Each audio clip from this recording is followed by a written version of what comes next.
안녕하세요. 건강지킴이 닥터 MBC 목서윤입니다. 안녕하세요. 김차동입니다.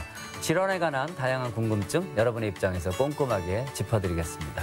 가을에는 평소보다 머리카락이 많이 빠지거나 얇아지는 등 탈모 초기 증상을 겪는 사람들이 늘어나죠. 아무래도 날씨의 영향을 무시할 수는 없을 것 같아요. 네. 동물들도 털갈이하는 것과 비슷하지 않을까 싶습니다. 네. 하지만 이 시기가 지나고도 탈모를 의심할 만한 상황이라면 적절한 시기에 전문 병원을 찾아 정확한 검사를 진행해 볼 필요가 있습니다. 네. 본인의 두피 상태나 탈모 정도와 원인 등을 파악해야 거기에 적합한 치료도 가능하겠죠. 네, 그리고 모발 이식을 해야 한다면 적절한 시기를 놓치기 싫잖아요. 그래서 가장 적절한 시기는 언제일지 오늘 전주 모르네 피부과 강광영 원장과 함께 자세히 알아보겠습니다. 탈모로 인한 스트레스는 나이와 성별을 불문하고 찾아옵니다. 치료를 위해 모발 이식술을 고려할 경우 자신의 탈모 정도나 건강 상태가 수술을 하기에 적합한지 고민을 하게 되는데요. 탈모가 어느 정도 진행이 됐을 때 수술을 하면 될지, 모발 이식의 가장 적절한 시기는 언제인지에 대해서 피부과 전문의 강광영 원장과 함께 자세하게 알아보겠습니다. 안녕하세요, 원장님. 안녕하십니까. 네.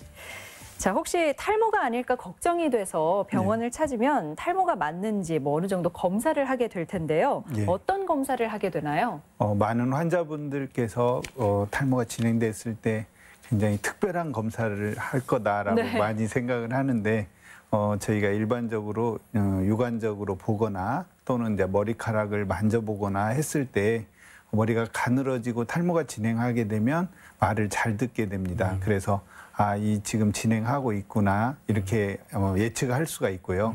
또한 이제 환자를 조금 설득할 때, 설명할 때는 이마를 찡그려 보게 합니다. 그래서 이마를 찡그려 보면은 저희가 탈모가 진행되면 똑같이 이마로 보이거든요.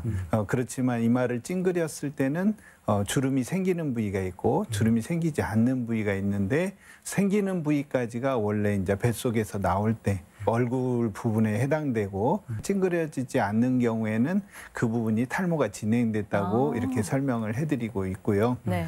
또한 이제 좀 더 자세히 보여줄 때는 머리가 가늘어진 것을 더모스코피라는 그 확대경을 통해서 보여줌으로써 이렇게 가늘어졌습니다라고 얘기하고 탈모가 진행 중입니다라고 얘기를 해드리고 있습니다. 새로운 사실 알았습니다. 찡그려보고 싶네요. 확인해보고 싶네요. 그리고 두 가지 말씀이 이렇게 들어오는데, 예. 하나가 머릿결이 손으로 만졌을 때 말을 잘 듣기 시작할 때부터 이제 위험한 단계고, 예. 아까 이제 이마하고 두피하고 경계에 찡그려서 그 부분, 이런 경우는 이제 초기라고 말씀하셨잖아요. 예. 초기 경우에 어떻게 대처를 해야 될까요? 이제 보통은 이제 많은 분들이 탈모가 상당히 진행된 뒤에 병원을 찾거나 등 인지하게 되는 걸 볼 수가 있습니다. 그래서 초기인 경우에는 보통 이제 가장 쉽게 할 수 있는 병원에서 쉽게 할 수 있는 방법으로는 약을 바르거나 또는 이제 먹는 약을 처방을 하게 됩니다. 그래서 그렇게 쉽게 접근할 수 있는 방법으로 먼저 대처를 하게 됩니다. 네. 탈모약을 처방받아서 먹기는 하는데 이게 또 은근히 귀찮잖아요. 맞아요. 매일 먹어야 하고 또 예. 약값이 그렇게 싸지도 않고 그러다 보니까 사람들은 뭔가 극대화된 효과를 기대할 텐데, 약을 먹어보니 이전과 머리카락이 더 빠지지는 않는 것 같지만 크게 달라진 게 없는 것 같다라는 반응도 있더라고요. 이건 왜 그럴까요? 예, 맞습니다. 많은 환자분들이 약을 먹어서 굉장히 획기적인 반응을 원하는데, 실제로 탈모가 진행되고 있는 상황에서 머리카락 약을 먹었을 때 효과를 내는 시간은 3개월 정도 지나야 어느 정도 효과를 내게 되는데, 환자분이 느끼기는 6개월 정도 지나야 효과가 있고 머리가 굵어졌구나라고 이렇게 생각을 할 수 있습니다. 그렇지만 약을 먹었을 때 반응을 안 보인다, 이렇게 생각할 수가 있는데, 저희가 설명할 때 원래 탈모는 시간이 지나면서 진행을 계속 하게 됩니다. 그래서 약을 먹었을 때 진행을 하지 않고 유지되는 것이 어떻게 보면 치료 효과가 없지 않냐, 이렇게 생각할 수가 있는데, 진행되는 것을 진행 안 되게 해주는 것 자체도 약의 효과라고 그렇게 설명하고 있습니다. 그럼 이런 모발 이식을 언제 하는 게 가장 좋을까요? 그러니까 탈모 뭐 초기, 중기 뭐 그런 기준이 좀 있을 것 같아요. 예, 많은 분들이 언제 하는 게 중요하냐 이제 이렇게 얘기를 하시는데 탈모 진행 정도도 중요하지만 그 환자분의 심리 상태가 더 중요하다고 생각을 합니다. 왜냐하면 이런 부분에서 탈모가 많이 진행돼도 괜찮다고 생각하는 사람이 있고요. 그리고 탈모가 조금만 진행돼도 내가 스트레스를 받는 그런 사람들이 있거든요. 그래서 오히려 탈모 진행되는 정도보다는 내가 그 탈모로 인해서 스트레스를 얼마나 받고 있느냐 이런 것을 더 기준으로 삼아서 진행되는 정도보다는 이 스트레스 정도에 따라서 이제 시기를 결정하고 있습니다. 초기나 뭐 완전히 많이 진행이 됐을 때 수술이나 결과는 뭐 큰 차이가 없으니까 그 환자의 그 심리 상태에 따라서 결정하라 그렇게 말씀하시는 걸로 이해하면 될까요? 예, 그 심는 것의 효과는 똑같지만 이제 나는 정도는 비슷합니다. 저희가 뒤에서 채취한 머리들은 굵은 머리고 그리고 이제 심어지는 간격도 정해져 있고 그렇지만 이제 그것이 스트레스를 많이 받는 사람에서는 그 부분이 이식되어졌을 때 이렇게 그런 부분에서 스트레스를 좀 덜 받게 되기 때문에 괜찮고요. 나이가 진행이 많이 된 사람도 역시 마찬가지로 심은 효과는 비슷하다고 볼 수가 있는데 그 부분에서 이제 본인이 그만큼 거기에 적응을 하게 돼서 좀 편하게 생각하는 것 같습니다.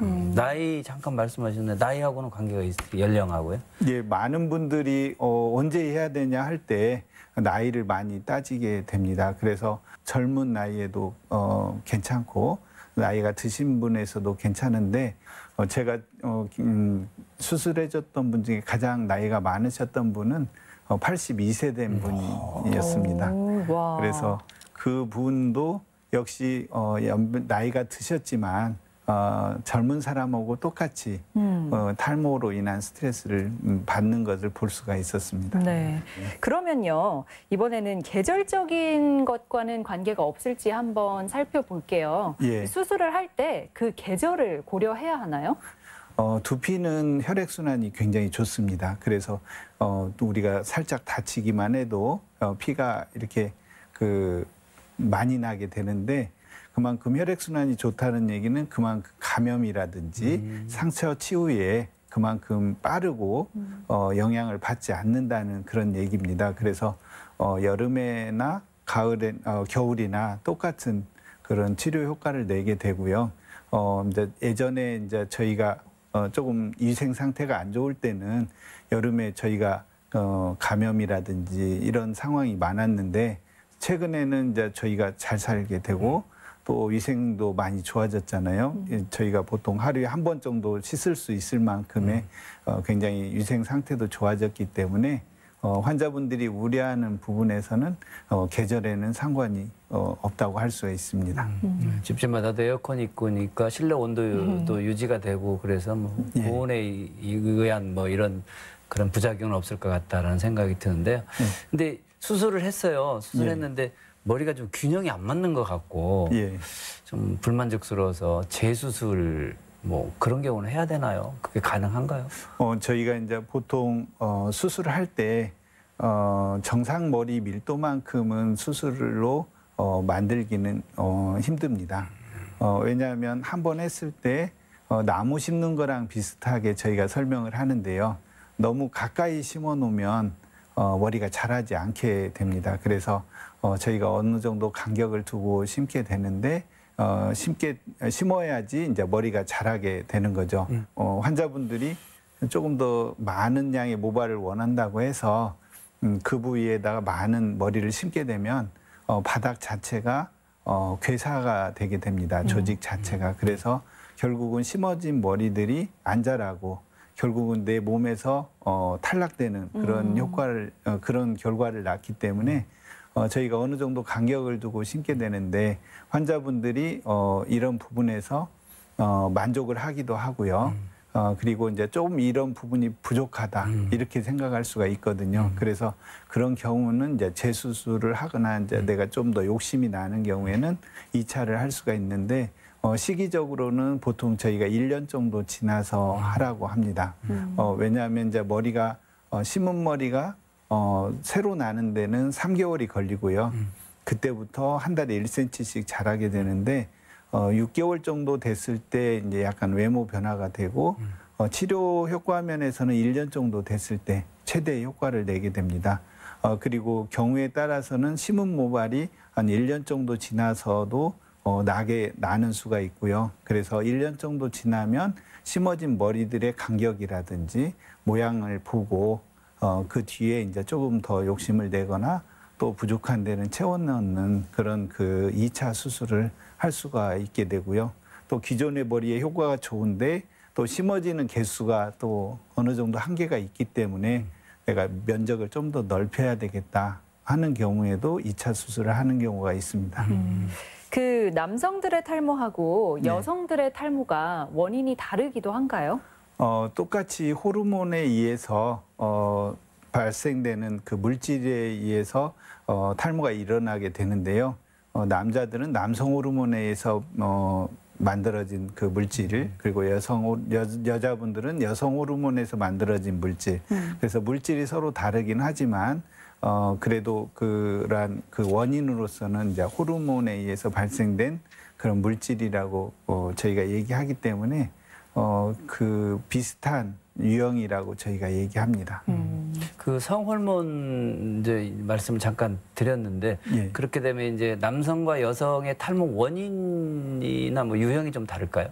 이런 탈모의 유형을 저희가 구분할 때 뭐 1단계부터 7단계, 남자에서는 여자에서는 뭐 1단계부터 3단계 이렇게 나뉘는데 조금은 차이가 있습니다. 남자들은 1단계 초기에 시작할 때 M자 형태로 양쪽 측면의 머리들이 빠지기 시작해서 점점 진행을 하게 되고요.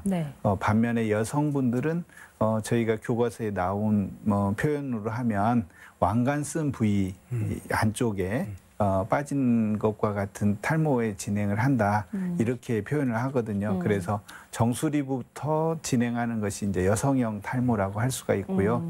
남자들에서도 저희가 보면 가운데 정수리부터 탈모가 진행되는 사람도 있습니다. 그래서 저희가 보면은 이렇게 엄격하게 구분되지는 않고요.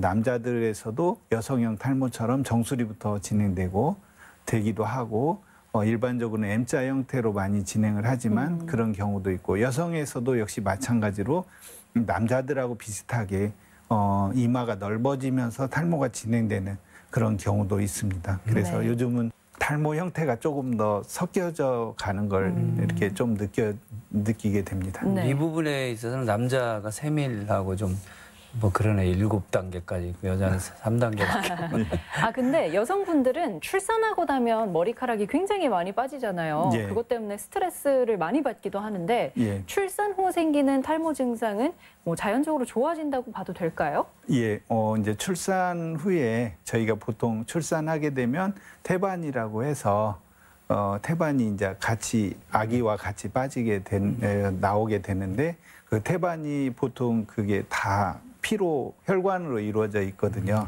그래서 그때 빠졌던 그 양 자체가 보통 한 4분의 1에서 5분의 1 정도 그 정도 빠진다고 합니다. 그렇게 빠지게 되면 우리 몸에서 순간적으로 중요한 장기에 피를 공급하고 조금 덜 중요한 장기에는 피를 조금 덜 공급하게 되는데 이런 출산을 하게 되면 그래서 태반이 빠지면서 머리 같은 경우는 쇼크에 빠지게 됩니다. 그래서 보통 바로 빠지지는 않고 3개월 정도 지나면 탈모가 진행되게 되는데 정상인에서는 이제 탈모에 가족력이 없는 그런 정상인 여자분에서는 출산 후에 6개월 정도 되면 보통 3개월 뒤부터 빠지기 시작해서 6개월 정도 되면 어느 정도 회복이 되고요.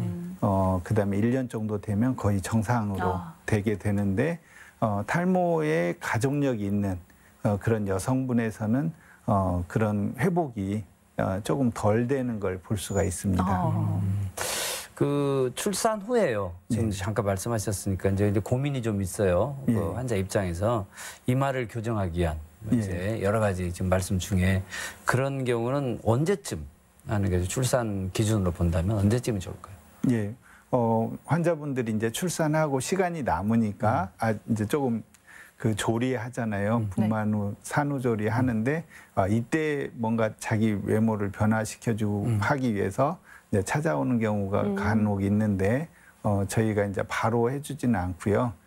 보통 이제 출산 후에 3개월 뒤에 빠지고 머리가 6개월 정도 지나서 나오기 시작하는데 그래서 이제 그 머리 형태를 갖춰지는 데가 그 뒤로 한 6개월 정도 지나야 갖춰지거든요. 그래서 저희가 출산 후에 1년 정도 지나서 하라고 저희가 그렇게 권하고 있습니다.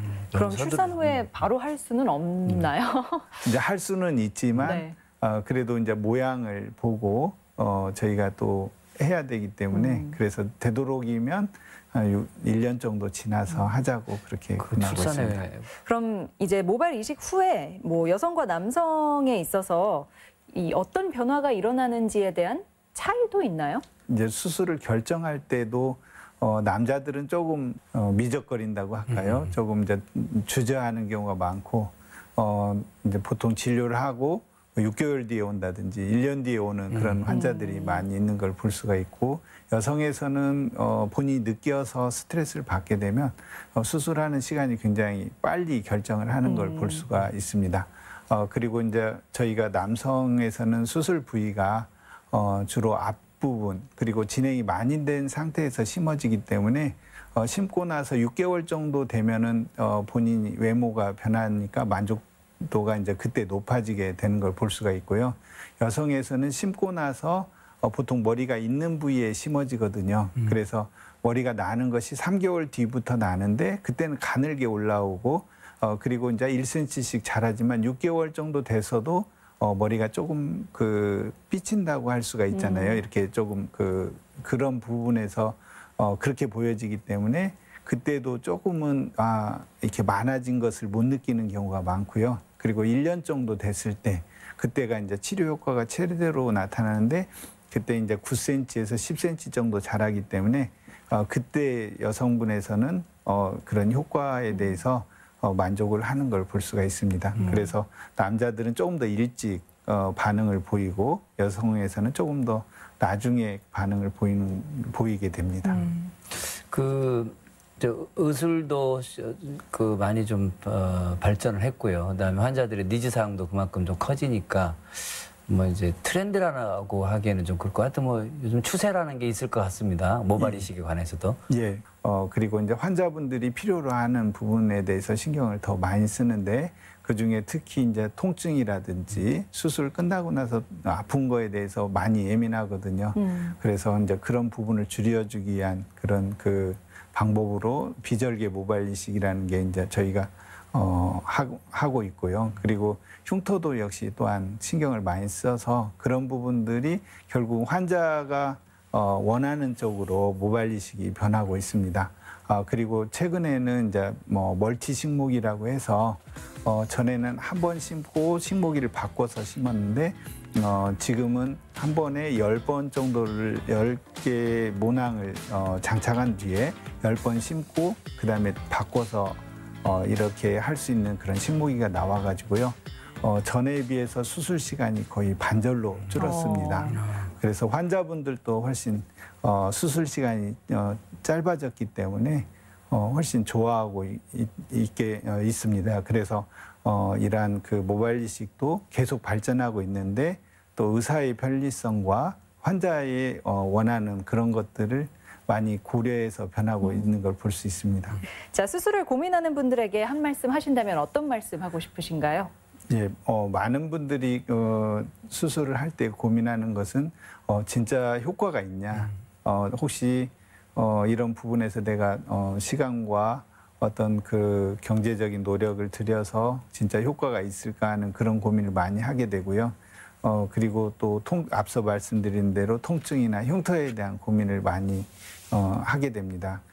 그렇지만 이제 저희가 말씀드릴 수 있는 것은 수술의 시간이 그만큼 벌써 한국에서 수술하게 된 것이 30년 정도 넘었거든요. 그러면서 수술 방법도 발전했고 또한 결과도 이에 따라서 많이 좋아졌습니다. 그래서 이런 부분에서 너무 걱정하지 마시고 또한 흉터나 통증에 대한 부분도 많이 환자분을 편하게 하는 방식으로 수술 방법도 바뀌고 있으니까 너무 고민하지 않으셔도 될 것 같습니다. 네, 오늘은 피부과 전문의 강광영 원장과 함께 모발 이식의 골든타임에 대해서 이야기 같이 나눠봤습니다. 네, 원장님 고맙습니다. 감사합니다.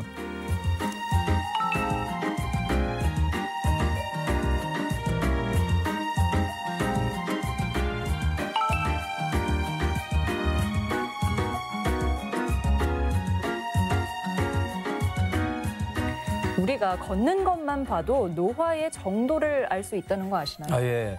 나이가 들면 걸음걸이가 아무래도 느려지잖아요. 뭐 그렇게 또 파악할 수 있겠죠? 네, 맞습니다. 다리 근육이 퇴화하면서 보폭이 줄고 또 속도가 떨어지는 이게 대표적인 노화의 징표입니다. 네, 40살이 넘으면요 몸의 근육이 자연스럽게 줄어든다는데요. 그렇게 나이가 많지 않은데도 걷는 속도가 눈에 띄게 늘어졌다. 그러면 노화가 지금 빨리 진행되고 있다. 이렇게 위험 신호로 받아들여야 될 것 같습니다. 네, 느린 걸음이 만성화되면 더 나이가 들어가면서 폐나 치아, 면역 체계에 각종 후유증을 불러올 수 있다 합니다. 네, 그래서 나이가 들수록 걷기 운동 열심히 해야 되는 이유 중에 하나겠죠. 네, 여러분의 건강과 관련해 궁금한 점 있다면 전주 MBC 홈페이지 들어오셔서 질문 남겨주시기 바랍니다. 네, 오늘 알아본 모발 이식에 대해서 궁금하신 분들 또 다른 질환에 대해서 궁금하신 분들 글 남겨주시면 좋겠습니다. 닥터 MBC가 여러분의 궁금증을 풀어드리겠습니다. 네, 관심 있는 분들의 많은 시청 바랍니다. 저희가 준비한 소식은 여기까지입니다. 다음 주 이 시간에 다시 찾아뵙겠습니다. 고맙습니다.